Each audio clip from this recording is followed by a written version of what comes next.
Price Lord. 3rd August. இன்னைக்கு ஏசப்பா உங்களை பார்த்து சொல்கிற வார்த்தை என்னவென்றால், கைவிட மாட்டேன், நான் உனக்கு சொன்னதை செய்யும் அளவும் உன்னை கைவிடவே மாட்டேன் என்று ஆதியாகமம் 28:15 சொல்லப்பட்டிருக்கு.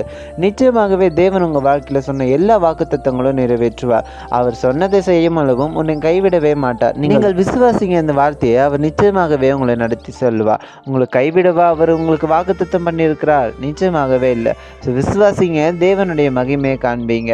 மேபி உங்களுக்கு சூழ்நிலை அப்படி அமையாமல் இருக்கலாம். அவர் சொன்ன வாக்குத்தத்தத்துக்கும் சூழ்நிலையும் அமையாமல் இருக்கலாம். யோசேப்பு வாழ்க்கையில் பார்த்தீங்கன்னா அப்படிதான் இருந்தது. யோசேப்புக்கு தரிசனத்தை கொடுத்துட்டாரு, ஆனால் யோசேப்பு வாழ்க்கையோ அப்படி இல்லாமல் இருந்துச்சு.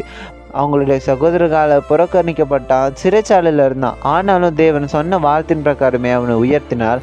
சகோதரர்கள் அவர் பட்சத்தில் வந்தார்கள். அதே போலதான் அவங்க வாழ்க்கையில சொன்ன எல்லா வாக்குத்தத்தங்களும் நிறைவேற்றுவார். சூழ்நிலை பார்க்காதீங்க, தேவனை பாருங்க. அவர் உங்களை கைவிட மாட்டார். அவர் உங்களுக்கு சொன்னதை நிச்சயமாக எப்படியோ செய்து முடிப்பார். இந்த வார்த்தையை விசுவாசிக்கிற ஒவ்வொருவரையும் தேவன் ஆசீர்வதிப்பாராக. Bye words with Jebaraj. Have a blessed day.